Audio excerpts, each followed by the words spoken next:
ॐ सहना भवतु सहनौ भुनक्तु सह वीर्यं करवावहै तेजस्विनावधीतमस्तु मा विद्विषावहै ॐ शान्ति शान्ति शान्तिः समस्तजनकल्याणे निरतं करुणामयं नमामि चिन्मयं देवं सद्गुरुं ब्रह्मविद्वरम् ॐ पार्थाय प्रतिबोधितां भगवता नारायणेन स्वयं व्यासेन ग्रथितां पुराणमुनिना मध्ये महाभारतम् अद्वैतामृतवर्षिणीं भगवतीम् अष्टादशाध्यायिनीम् अम्ब त्वामनुसन्तधामि भगवद्गीते भवद्वेषिणी यं ब्रह्मा वरुणेन्द्ररुद्रमरुतः स्तुन्वन्ति दिव्यैस्तवैः वेदैः साङ्गपदक्रमोपनिषदैः गायन्ति यं सामगाः ध्यानावस्थिततद्गतेन मनसा पश्यन्ति यं योगिनो यस्यान्तं न विदुःसुरासुरगणाः देवाय तस्मै नमः देवाय तस्मै नमः.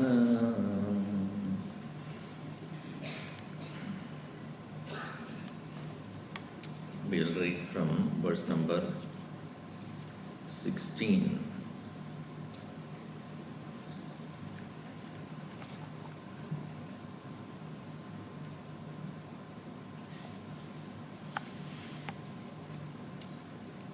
किं कर्म किमकर्मेति कवयोऽप्यत्र मोहिताः तत्ते कर्म प्रवक्ष्यामि यज्ञात्वा मोक्षसे शुभात् कर्मण्यकर्म यः पश्येत् अकर्मणि च कर्म यः 17 right?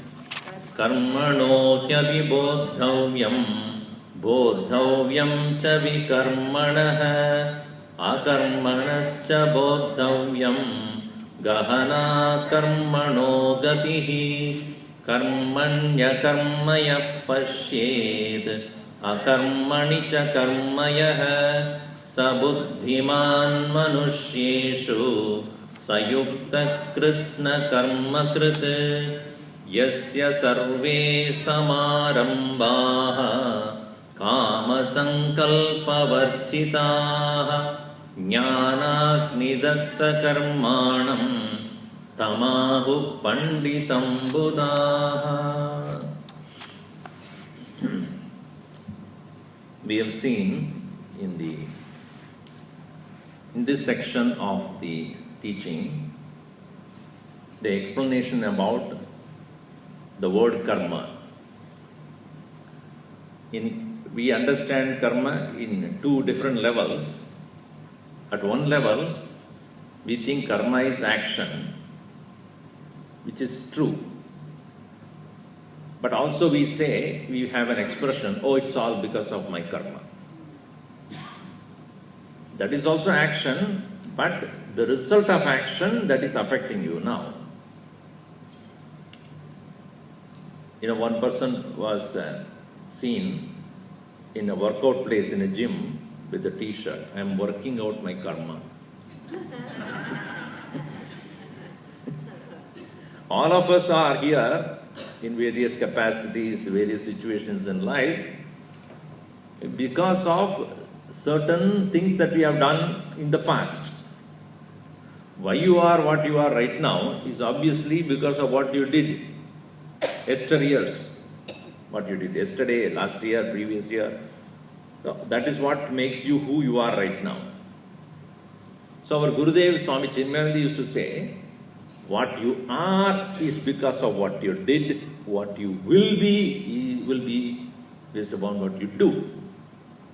If the logic of karma works in the way it is prescribed, what I did in the past is what made me what I am today. Obviously, what I do today is what is going to make me tomorrow. This is a simple logical understanding. But here Krishna says, I have to teach you karma. Obviously, he is not teaching him to Arjuna about how to fight the war, as I explained last time. Because karma is twofold. One is what you physically do. The second aspect is of not of the external nature, but of the internal nature, how you feel about it. With what attitude or bhava with which you do. So Krishna is inspiring Arjuna to fight. No doubt he is there only for that. But why Krishna? Arjuna was not fighting. Does he not know how to fight? Does he not have the skill? Does he not have the know-how of it? But he doesn't have a thought or feeling about it. He said, I am not feeling like. Just like morning you wanted to come, but you are under the heavy, warm blanket. I would like to go, but I don't feel like going. I would like to go for Bal Vihar, but I don't feel like going. I have more comfort under this carpet, under this blanket or carpet. So how do you feel about that? So Krishna has to give the correct vision. This is how you should look at this situation. So I have to tell you about karmano hyapi bodhavyam. And even it is apparently right, but not technically correct. It looks correct, appears to be right thing to do, but it does not have the right vision or right result. It doesn't help anyone but selfishness only. That karma is to be given up. Nishiddham, vikarma. So what to do or how you should feel about doing something, and what are the things you should not do even if you feel it is right. If somebody made a mistake, and you should not take law in your hand and go and punish that person. It is right, you should be punished, but not you. You do not have the right to do that. Everybody will be carrying gun and shooting everybody then. So that is not right thing to do. These two, to some extent we can understand. But the third one is the most important teaching in this chapter. How to engage in such a way that you result yourself in that state of actionlessness. The state of oneness with the totality, universal oneness. To become one with that observer in you, the Sakshi Chaitanya Atma in you. This also I need to teach you. Akarmanascha bodhavyam. Therefore, gahana karmano gatihi. It is indeed very difficult to understand this. Why it is so? As I explained the last session also to you, you are sitting there as though you are not doing anything, Superficially, when you look at it, it looks like you are not doing anything. But there are things that are happening in you. You are growing old, number one, which is very unpleasant and of course. Another one is you are growing in your knowledge. You are growing in your awareness. If you are listening. So without listening, something is going on. That is getting old. That is happening anyway. Whether you listen or not listen, sleep or awake. But if you are able to read or understand, or think about it, then there is some growth of knowledge. Maturity takes place. Vision is changing. Your perception is different. Your attitude. So all these things silently is happening there.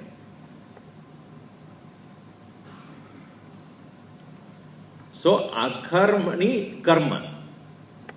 In non-action, there is action. There is a growth. There is a transformation. There is maturity. There is a change.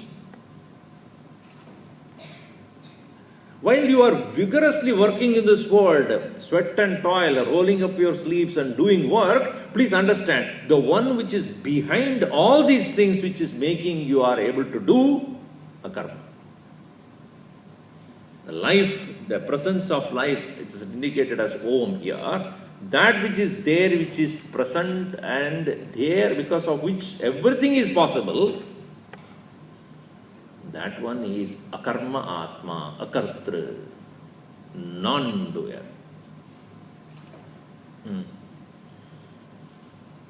If you have given birth to a child which is growing up day, every moment it is growing up, and the child first few months it grows very fast.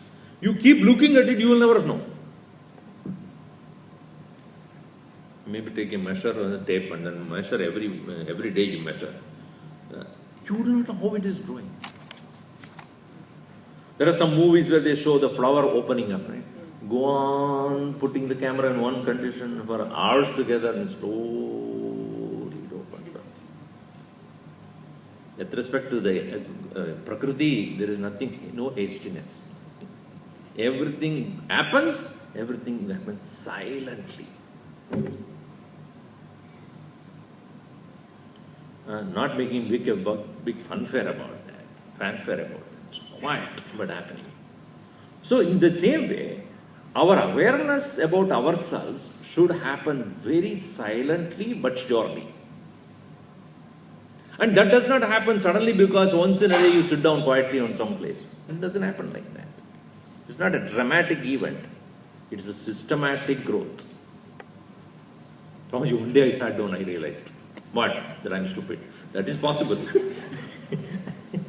But if you have to gain that awareness about yourself as none other than the expression of the Lord, then it should happen throughout. Whatever, that's why he says, karmani akarmaya pashet. He who sees inaction, awareness, attention, presence in action, in the midst of all activities. Karmani akarmaya pashet. He who sees that actionless presence in the active participation, active engagement in the world, and he who sees action in inaction, sabuddhiman manushyeshu, he is the wise among all. Sayuktaha, well integrated, meaning he has full composure and balance. Krishna karma krit, even as he engages in all actions. Yasya sarve samarambaha kama sankalpa varjitaha. So that is what this verse is about. Yasya, in whose, sarve, all, samarambaha, actions. All actions are what? Kama sankalpa varjitaha. Without desire and superimposition of the idea of happiness. Sankalpa. I have explained to you this. Your action cannot be without thought. Thought cannot be without desire. Desire cannot be without impressions. We saw that in impressions, desire, thought, action. So the impressions that we have about anything and everything in this world as we grow up or we have carried on from one birth to another propels in the form of a desire, wanting to do it, wanting to enjoy that, experience that. And once it has become a desire, you don't even question it. Because once there is a desire to do or enjoy something, how very rarely we ask, why do I desire this? Why do I want this? So a wanting something, wanting a particular experience, it happens because you have found happiness in that. Without finding a happiness in what you do, will you do it? Willingly, I mean. Desire is therefore presupposes idea of happiness. This idea of happiness is what is called sankalpa. Kalpana, samyak kalpana. You have imagined. So one who has imagined that he will be better, happy, more happier than before by doing this, by eating this, by engaging in this, alone will go to the next level of entertaining those thoughts. Once the thoughts have come, it continuously pushes you towards doing that, accomplishing that. Action takes place. The action may give the result that you want, or it may not give you the result you want. Both of them are results. Whether it is a positive experience that you get or a negative experience you get, both of them will have an impact on your impression. That is why it is said, every action has got a result, either positive or negative. Once you have become attached to the result, you will be the recipient of the result and you have to experience it. For example, if I am invited to a party and I go there and in my mind I have this thought, I hope that person doesn't come, whom I don't like to see, let us say. So as that thought arises in my mind, because it's a common friend who have invited me, I hope he has not invited that person. As soon as I enter, where do my eyes go into? No, that fellow didn't come. Right? Why do you talk negative, Swamiji? Why talk positive? Okay. I want a particular person to see. In my mind, that is that, I hope she comes or I hope he comes. As soon as I enter, what will be my attitude? See there. Did you invite that person? So, you are going to a particular place or engaging in a particular action presupposes that there is a happiness that I am deriving out of a person, out of some food, or whatever it is. Let us say that as you reach there, that place, and then you see the person who you don't like, the party is destroyed. Party, everybody enjoys except you. Why it is so? Is the party bad? No. You cannot participate. That's the problem. All the time, why is see, he's doing this. Constantly that bugs you so much and eats you up alive. And anybody comes and talks to you smiling.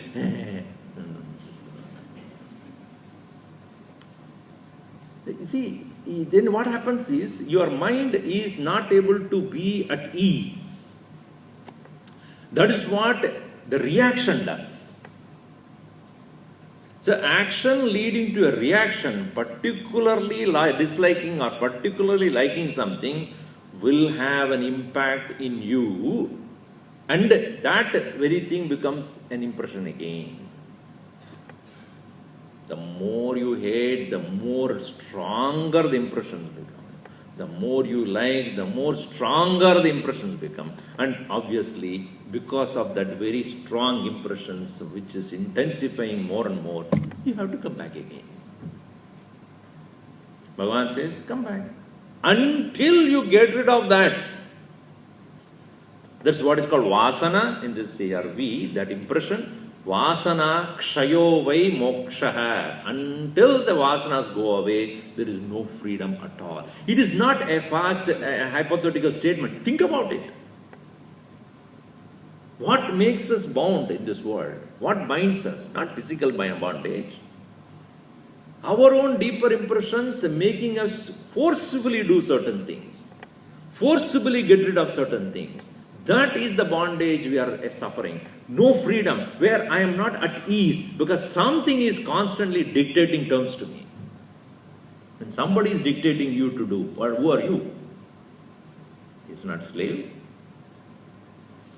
You are a slave. We are all slaves to our own deeper impressions. And therefore, Krishna says, he is a wise person who has started engaging in action. Yasya sarve samarambaha kama sankalpa varjitaha. Where he consciously has decided not to entertain those vasanas, not to entertain those deeper impressions in his mind. And therefore, what does he do? He does actions not because of his whim or pull and pressure of vasanas, because this is what to be done. Niyatam karma. What is to be done? Let me accomplish. Let me do it. Without entertaining a fanciful idea of happiness over that particular thing, nor deriving any particular selfish results out of that. Yasya sarve samarambaha kama sankalpa varjitaha. And because of that correct knowledge that he has got, Jnanagni, because of the fire of knowledge, Datta Karmanam, he has burnt away all further actions that will come into his life. Meaning, he is no more having the two further actions, Agami, in the future actions that will be propelled by his strong likes and dislikes, is no more. And what he has already gathered in the past, which has made him what he is now, those two will get destroyed. One is called Sanchita, collected actions, and Agami, what is yet to be done out of likes and dislikes, gone away. Then, why is he then doing anything in this world? Prarabdha. There is like an arrow which is already shot from the bow, which is already moving in one direction, and it cannot be stopped until it reaches the target. So also this physical body has been born due to certain actions of the past. Until it finishes its term, one engages in action. And from other standpoint, it looks like he is doing it with so much of love, passion, and so much of likes, so much of selfish interest. He does because that is how the body is meant for, and that is what is to be accomplished. So with no particular intention to derive any joy out of that, he engages in action with so much of ease. And therefore, the world does not dictate terms to such a person. All Mahatmas lived and demonstrated. Do the best in this world, leave the rest. Go to Everest. Meaning, ever at rest. Enjoy your ever-present blissful being. So, this is, Swami, all said and done, it's all easy for you to say, you are not a grihastha, you are not in our shoes, and put yourself in my shoe and you will see. I tell you, why should I put your shoe into mine? You put my shoe and see that. Everybody has got a particular prarabdha to work out. And I cannot live your life and you cannot live my life. Because we have come up with some bundle of things, we have to make sure that that is taken care. Would you like somebody else taking your luggage and going away? In your airport? That is my prarabdha, you are not supposed to take that. Somebody may help you carry, but you have to carry finally. Similarly, I cannot live your life, you cannot live my life. Obviously not. And my experiences in this world is not your experience. Therefore, we need to make sure that what we are to do, let us complete that. Jnanagni dagda karmanam tamahu pandidam buddhaha. Therefore, such an individual who has burnt the karmas due to correct knowledge is referred as a pandita, a man of correct vision. So here, continuing that same idea in the next verse, verse number 20, Bhagavan continues, Tektva karma phala sangam nitya tripto nirashrayah karmanya vipravrittopi naiva kinchit karoti saha tyaktva karma phala sangam nitya tripto nirashrayah karmanya vipravrittopi naiva kinchit karoti saha. This is another beautiful idea. Bhagavan Krishna puts it here. Our Gurudev also writes in his commentary, no one can work in this world without thinking about a result.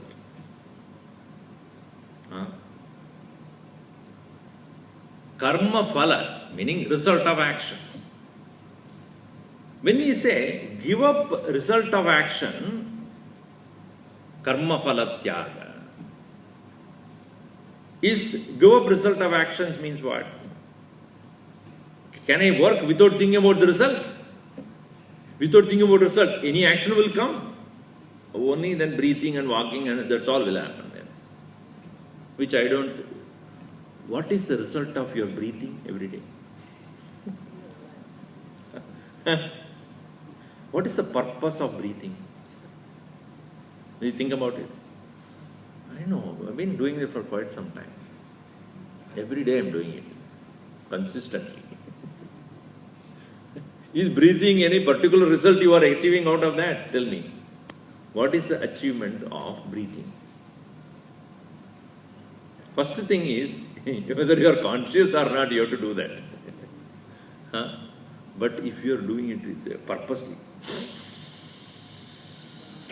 pranayama you are doing, then there is a purpose.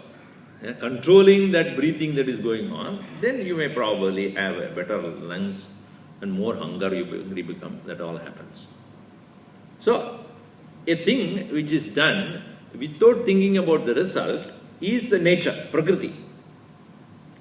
What is the purpose of digesting your food? Thank God you are not given a choice. You take the food and eat. Should I digest it or not? Let me think about it. It is not your choice. That is a function of this physical body. So there is another question of you deciding about that. What is the purpose of blood circulation? These things, thank God, the God does not give you choice about it. Therefore, these are all called cheta. So an action where there is no choice is cheta. Activity. Activity of the body. Here you don't interfere. Action presupposes intention. As I told you earlier, desire, thought, together become intention. The intention alone makes your action good or bad based upon your intention. The intention is decided by the knowledge base you have. If a person is able to dispense medicine, that means, at least I hope, that he has a knowledge of medicine. So if you are a person who has learnt about medicine, then obviously you are qualified to engage in that particular activity. An engineer is, if you say that he has learnt the engineering knowledge. So in the 18th chapter of Gita, Bhagavan Krishna explains this very beautifully. Sattvika jnanam, rajasika jnanam, and tamasik jnanam. Broadly divided into Sattvika, Rajasika, and Tamasika. So I will not go into details because we will see some 15 years later about 18th chapter. But anyway, I will give you some idea about that. So knowledge is divided into broad three categories. Because of, based upon the knowledge alone, action can take place. Now, here sattvic knowledge is that, I will explain it from a different angle. When you see your child, your son or a daughter, how do you look at that person, the child? Someone whom you love, because you see yourself in that person. Until the boy is young. Once you become a teenager, you say Rakshasa in him. That's different. But no, someone I love, I like to educate, I have to give him whatever I have to educate this child and this boy or girl, I have to give best. So that thought comes to you because it is your child. Right? Just like you have an unconditional love for the child, similarly, Lord who created the universe has got that kind of an attitude towards all living beings. What's the nature of God with respect to His creation? It is me. It is my own extension. Maya tadamidam sarvam. It is me who is expressing myself as all these. Therefore, God's perception of the world is everybody is equally to be loved. Like your child, one may be intelligent, another may be not smart, that smart. But as far as the love of yours is concerned, it is equal to them. Just with Guruji has made a beautiful statement today I read. Children doesn't need your present. They just need your presence. Your presence is more important than your presence. Because they also feel. So just like the parents feel about the children as their own extension, similarly the Lord feels about the whole creation as it is me. I see the oneness here. That knowledge where you see the oneness is called Sattvika Jnana. A knowledge that unites people, that brings people together, makes you see the oneness. Sarvabhuteshu enekam bhavam avyayam ikshade avibhaktam vibhakteshu tadjnanam vitti satvikam. With that vision by which you are able to see that avibhaktam vibhakteshu, undivided in the so-called divided world. What makes the division? Shankaracharya beautifully puts in another place. He says there are 5 factors which makes the whole world. Asti bhadi priyam rupam nama chet amsha panchakam aditrayam brahma rupam jagat rupam tatodvayam. Anything in this world has got 5 qualities. It is, number 1. It is known, number 2. It is dear, number 3. It has a form, number 4. It has a name, number 5. 5 things. It is known, it is dear, it has a form, and it has a name. All other characteristics are based upon further other aspects of it. This first 3 of them is the nature of God. Other 2 is nature of the Maya. Maya means what? It keeps changing.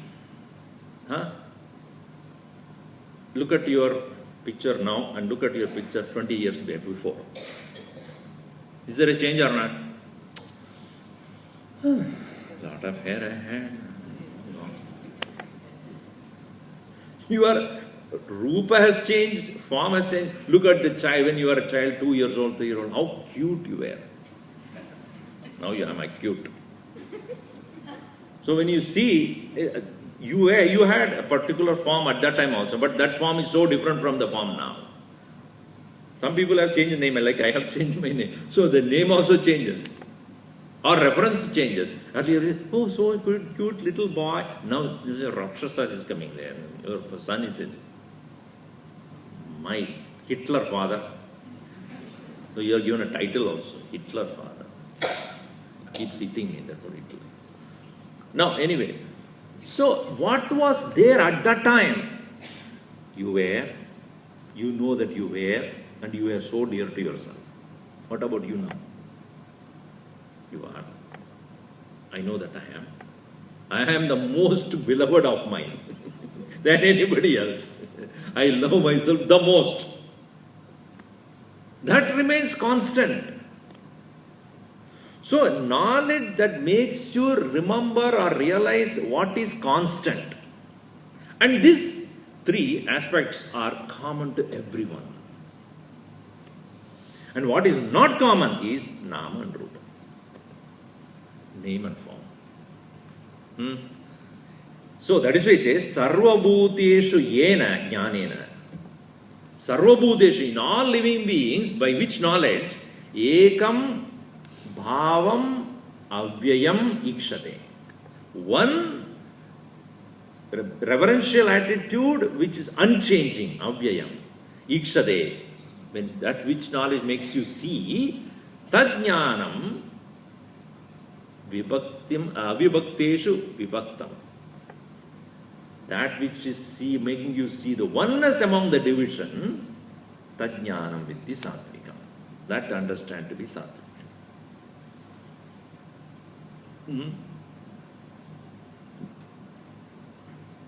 Pradatvena tu yajnanam Nana bhavan pratakvitan.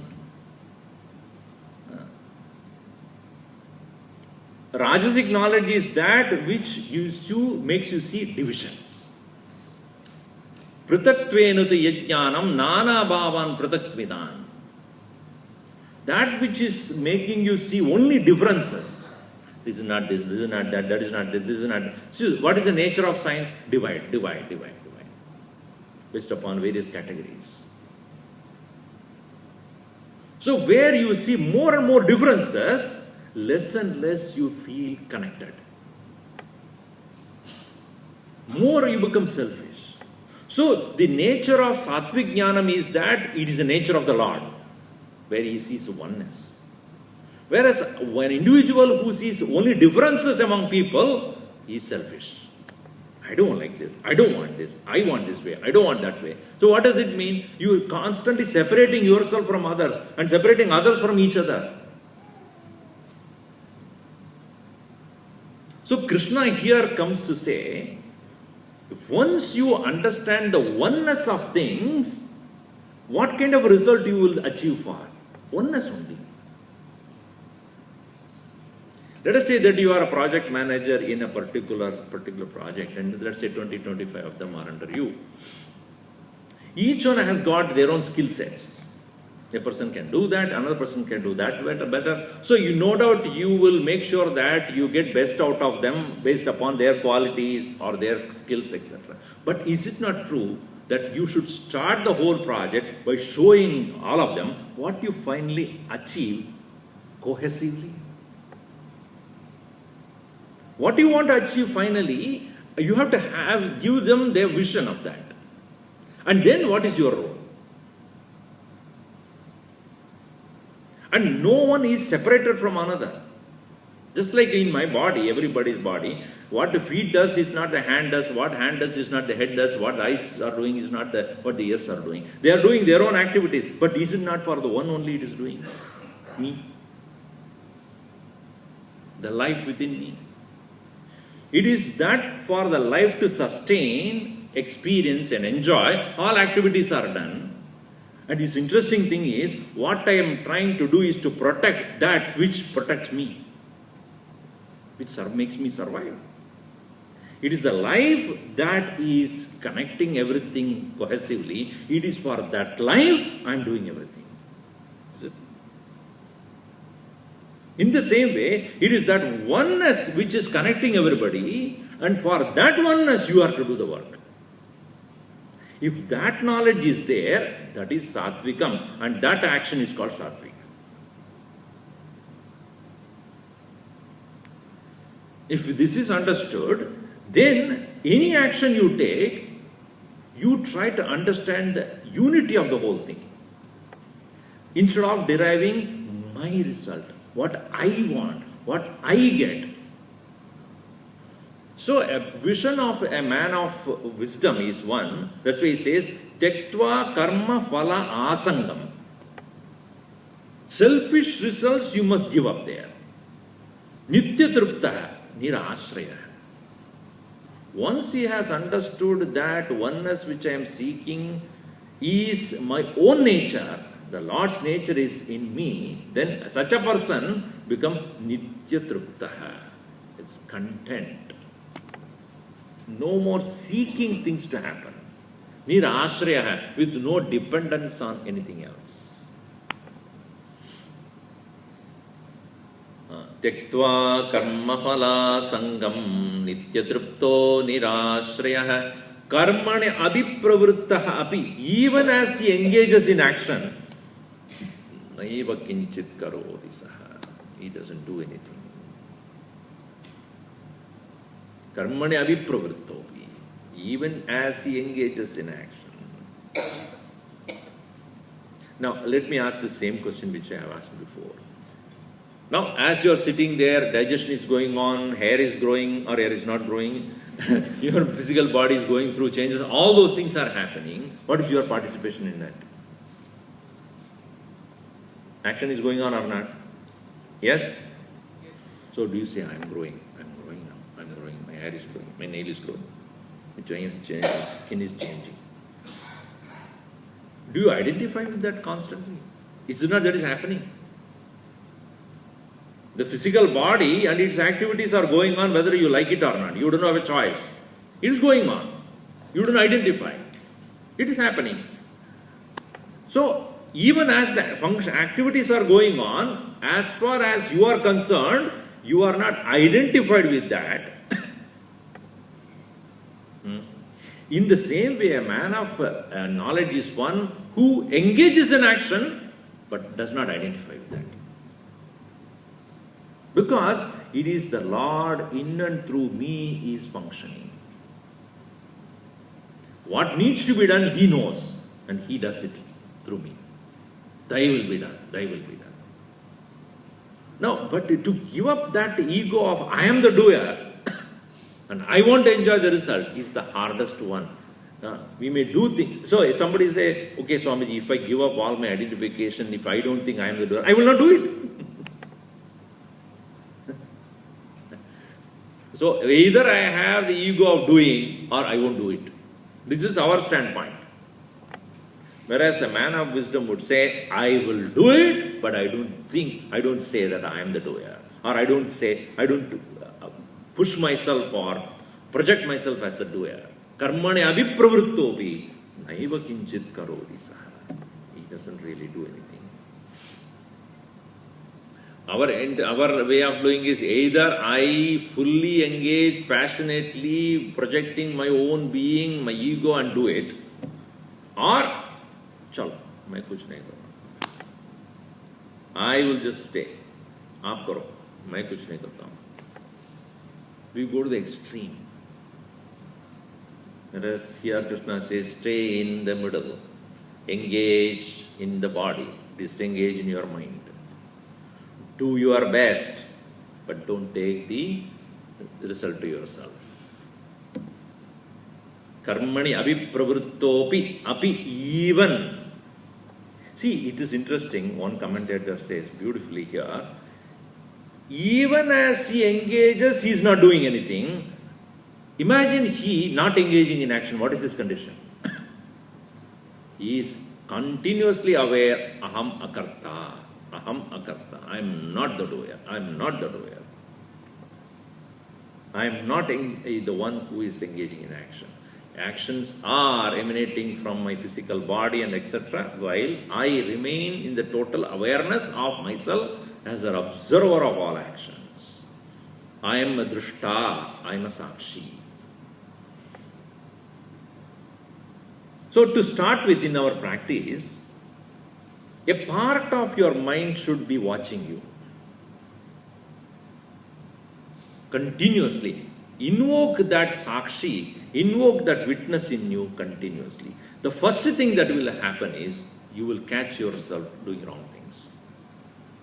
Now, because we are habituated to do whatever we want to do, there is nobody watching as such. There is no person who is observing what we are doing. Only most of the time, after doing something wrong, if at all we have a feeling of guilt, I think I should not have said this. I should not have done this. While doing, that fellow is absent. If there is a person which is continuously observing what you are doing as a supervisor, just like your children also, study, and the fellow is playing game, study. So, if you don't study, you will not get anything in your, for vacation. So, he will do a study because somebody is watching. So, is it not that's the technique you use? I am watching, time out. So, he or she, the child will do because somebody is there who is more authoritative, is watching. Therefore, the child does. And once you go, he will be back to what he is doing. In the same way, unfortunately, we must keep one watchtower there in our own mind who is constantly watching there. Not once in a while, all the time. So inside us, inside yourself, you must create a Sakshi, an observer, an undetached, unbiased observer. Don't justify, Don't justify yourself. I made a mistake because everybody does a mistake. That is no justification. That unbiased observer is one who is constantly making sure that you do the right thing. Mahatma Gandhi used to say that when I do not stand by my own promise, I have promised to myself certain things. If I don't do that, that is called compromise. काम हो गया, उसका promise छूट गया. So compromise. So that promise that I have given to myself, if I forsake that, I'll punish myself. No, I'm not blaming anybody in this world. But because I didn't stand by my own promise, not to persecute anybody else, I should give punishment to myself. Because unfortunately we go by punishment. When we know the consequence of an action, only we will do things. There should be a law all the time working on. So there must be a part of your personality which stands out and watches you unbiased. And that one, when you invoke in you, you will see yourself following the right way. And slowly you will gain that inner Sakshi as your personality. Thereby, that predominance of that Sakshi is there. Then obviously, every thought, every action, every intention, it will be disciplined by your own inner self. That is what is called sadhana. What is to be done? Many people ask, Swamiji, what should I do? Don't do anything. Be a person of attention, person of awareness. If the doctor says, you should cut down your food or cut down your sweet and cut down your fat content, so who is going to sit and watch all the time? Is it not once you got the awareness that I need to make sure that this happens, there is a part of you which is constantly cautioning you. Is it not? No, this I am not taking. No, this is not. Oh, this is right. So there is an awareness that is already developed in you, which is disciplining the way you eat, etc. For physical health's sake, you have to do it. So also with your spiritual health. There must be that awareness created, which tells you what is right. That's what satsanga creates. Now, it's a personal growth that happens only because of the increase in awareness.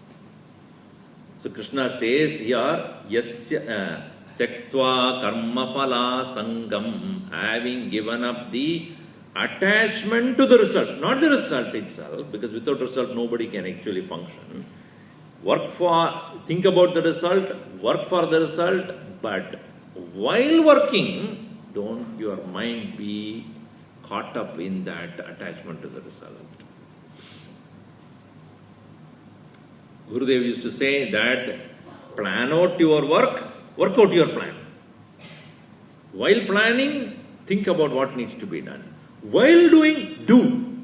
Don't get caught up in, will I get it, will it happen? Then, obviously, you are not putting your 100% in your action, number one. The anxiety will kill you. So, while engaging in action, engage it in 100% as per the plan you have put to yourself. This way, you will do your best. And as the results come, this is obviously for everyone to enjoy. This is not my personal thing alone. Just like as I give the example, every part of the body is functioning for the one, and who is making them function? It is because of the life in me, to protect which only I am engaging in all actions. Eating and walking and exercising and then doing all those things to make sure that I have a healthy living, right, within me. And that life which is making me do everything is the same thing. What I protect is what is making me live here. So similarly, the Lord within each one of us is what is to be really kept as a focus. That one united, universal being alone must be kept in view while engaging in this world. So any activity you ask, what is the maximum people can experience this job? That's why our motto is a maximum happiness to maximum people for maximum time. The another thing is, it's very interesting. Another commentator puts this way. Let us say that you are going to a temple or a church or mosque, whatever the worship place. When you stand in front of the Lord, and then you are doing your puja or worship or prayer, etc. While you are doing that, you see that particular form there as Shiva or Krishna or whatever form you are worshipping. And you have a lot of love and devotion with which you are doing, let us say. Now, interesting thing is, who made that Lord God?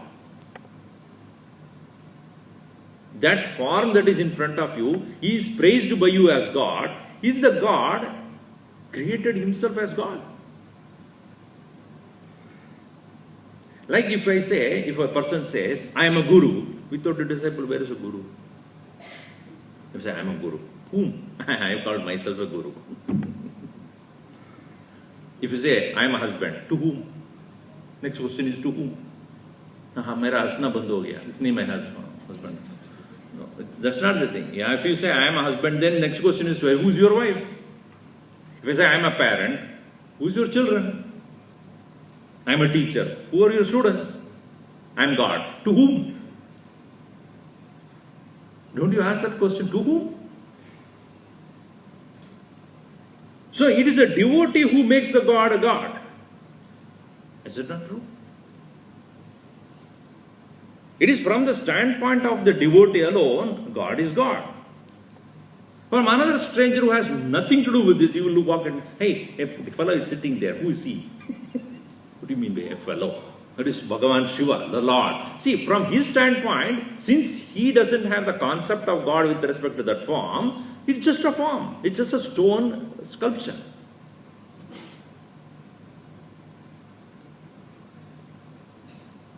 So it is the devotee who has created that understanding of this is God, because of whom that worship and devotion has come. Because of that very thought that it is God, there is the feeling of devotion, the reverence and respect, all those things. Another strange thing is, you go to this temple here and our temple there, and then you go and then Shiva is sitting there, so you watch. Now, after some time you go and then your friend says, why not you go to the mandir there? You go to the mandir. There is also Shiva. Is it another Shiva you're looking at it? Is it another Shiva you're looking at it? Oh, that Shiva is different from this Shiva. Then there is something seriously wrong with you. That Lord Bhagavan Shiva whom you are worshipping, whether it is in this form here or in another temple you go, in another form it is, but you know it is Shiva. Correct or not? Huh? Kashi Vishwanath Shiva is different from Rameshwaram Shiva. Or Kedarnath Shiva is different. ऐसा कुछ नहीं. So whichever form you see, the concept of Shiva whom you are devoted to is the same. Say yes or no. I don't see you are all blank. What is he saying? Is it true or not? Yes.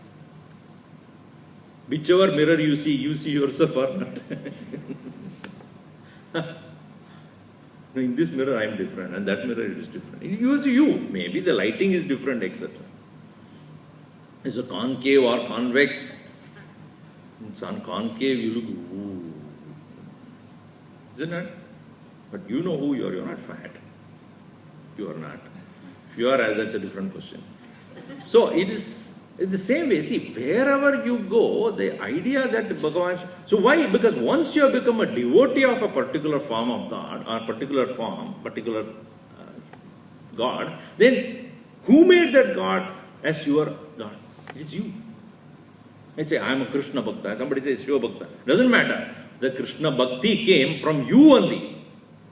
Who you have considered that particular form as my beloved, my reverend, most revered Lord. In the same way, when a person recognizes in whichever condition I am the self. He is called Nitya Tripta. Ever content, because in whichever condition I am. I am that blissful presence within me in whichever condition I am.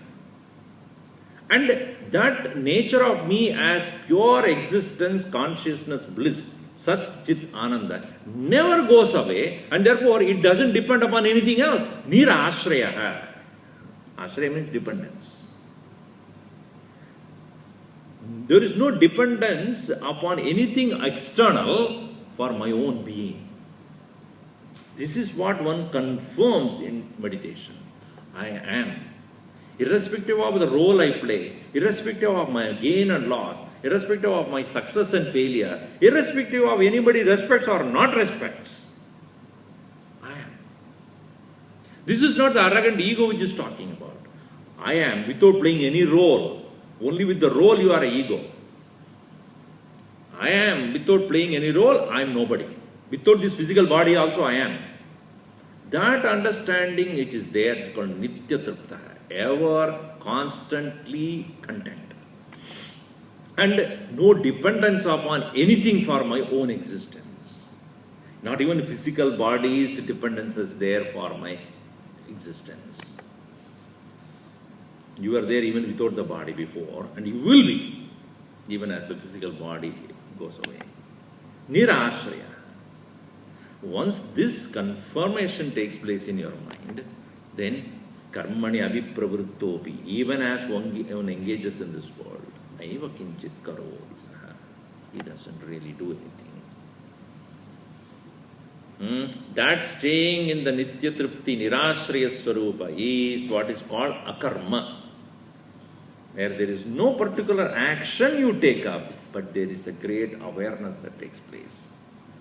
That is the akarma which Krishna is trying to explain. I have to teach you what is akarma. Akarma is not just doing action. It is in the absence of action, in the absence of participation in the world, in the absence of engagement in the world, there is a holy, most precious presence that you become aware of. That is present in all the time.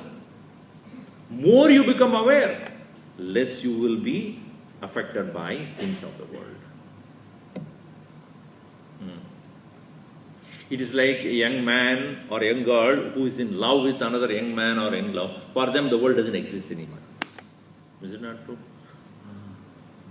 All the time, thinking about my beloved, texting all the time, selfie every moment. Why? Because for them it's concerned, only he and she and you only exist. Others don't exist. Why? It is such a love they have discovered, And that gives us so much of joy. Everything else, other joy is, see, it is one strange thing. When a person falls in love with another person, he or she is ready to give up every other relationship. Even oneself ready to die. Which particular relationship which can create that? So that love is, when it becomes intense, then nirashraya nityurupta. But here there is not another person. It is my own higher nature. That's why the most of the great saints are great poets and men of full unconditional love. Why? They have discovered that most unconditional love I can have is to that which has no conditioning. Once you have discovered that Paramatma, the higher self, the love is eternal, forever. And they are not bothered about anything else afterwards. And even as they are working in the world, do something, do nothing, their mind is unaffected by the results.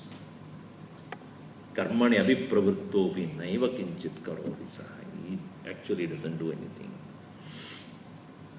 So that is the beauty of akarma.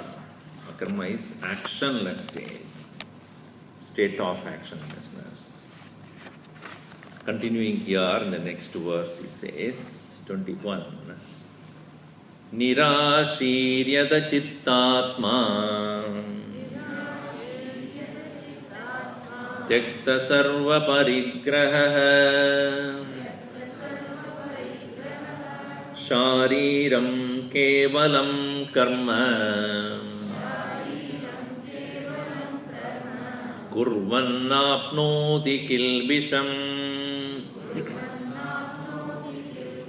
nirashiyata chittatma tyakta sarva parigraha shariram kevalam karma kurvannapnoti kilbisham.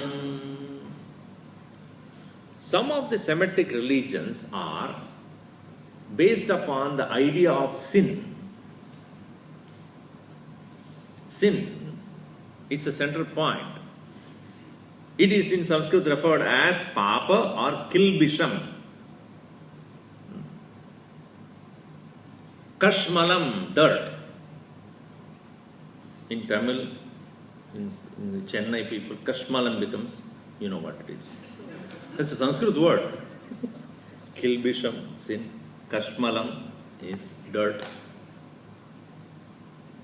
So, sin, Gurudev has explained is very beautifully.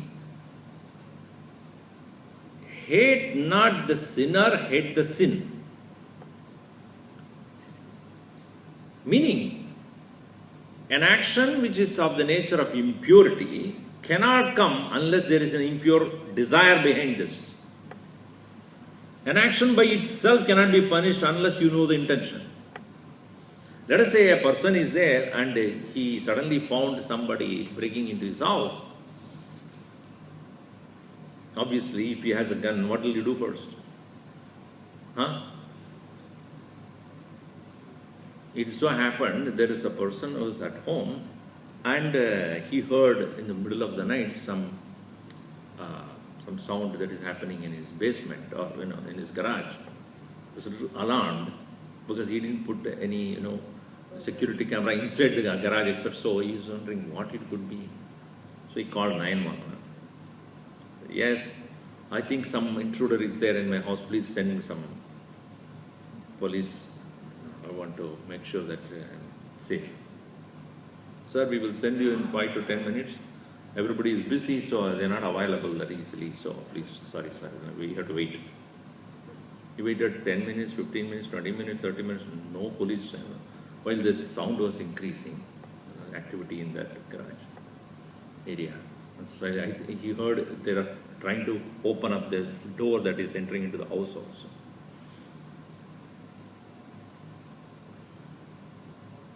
So what he did was, he went, taking his gun, he opened the door, and he found some rats moving around. So he called 911. Yes, sir. At that time he shot onto the air. Sir, what are you doing? I'm just shooting all the people here who were intruders. You can't do that. Next moment, there were cars, 3-4 police cars, and they came. So they opened the garage, and then, where are they? You were all not busy. I was told that you are all very busy, not available. What happened now? No, you shot somebody. I didn't shoot anybody. We heard it. That's why I want to make sure that you are coming here. So, now you see, if that person, if he has a gun, and if there is an intruder, and he really kills that person, that's not considered as a crime. Now why? Shooting is right, but intention is different. If he goes to the neighbor and then shoots that person, then he is punished. But if somebody is intruding into the house and then you shoot that person for self-protection, it's different. So what makes the action a sin? What is the purpose? What is the intention? What is the motive? If a motive is self-protection, it is not considered as a punishable act. If it is intentionally to kill someone, then obviously that is a great crime. So now you see, therefore sin is determined by the intention behind that action. And therefore, it is not the Hinduism view that everybody is born out of sin. You see, understand? Amrutasya putraha. This is how Vivekananda introduced everybody. You are all the children of the immortality, not immorality. So you begin the whole journey with I am an immoral person. Then what will happen is you will find that suddenly you have a lot of friends. Everybody is the same kind. Sin is not the origin of creation. It's not a mistake. The creation is not a mistake. We are given a chance to correct, enjoy, and appreciate the whole divine presence. Don't start, therefore, with a negative attitude. I am a useless fellow, I am an immoral person, I am a sinful. Then there obviously you will find that nobody is really helping you in that. Because everybody is doing the same thing.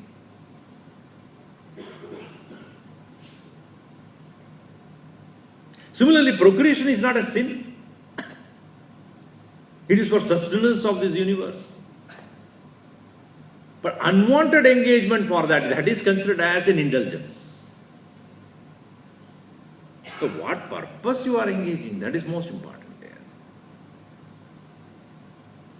there. You see, the whole creation is nothing but a plant is there and plant is engaging in, it is also procreating. You consider that as a sin? Animals are doing that. Is it a sin? Whole nature is doing that. So you see, the intention for which a particular action is done, that is what is to be regarded here as sin or otherwise. The action by itself is not.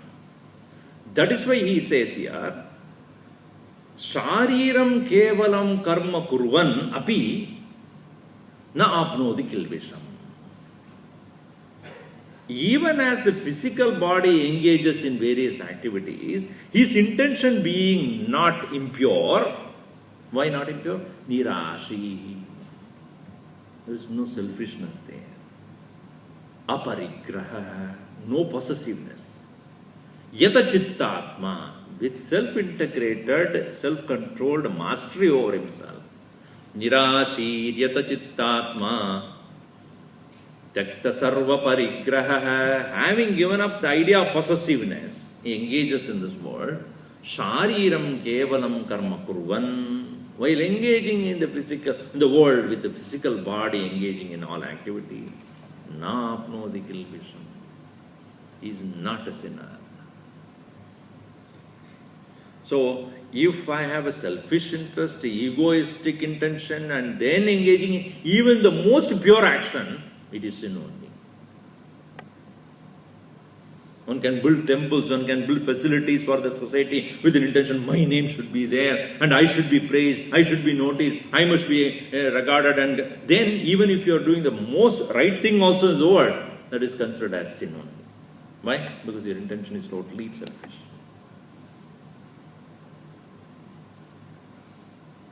So therefore here he says, when asha is not there, nirasha, nirashi becomes he who does not have that asha, nirashin. Nirashi yata chittatma, man of mastery over the senses, tyakta sarva parigraha, no more possessiveness about things. Shariram kevalam karma kurvan, even as he physically engages in action, na apnodi, he doesn't obtain kilbisham, the impurity of sin. So as I have been telling you, Krishna gives the contrast between how to engage in the relative world and how to disengage also. How to engage in action, how to disengage from action. How to engage in karma, how to engage in akarma. Both have to be understood properly, then only our life is complete. Otherwise it is lopsided. We'll see more of it in the next session. Om Sarve Bhavantu Sukhinah, Sarve Santu Niramayaha, Sarve Bhadrani Pashyantu, Ma Kaschid Dukkhabhat Bhavet. Om Shanti Shanti Shanti. Harihi Om Shri Gurubhyo Namaha.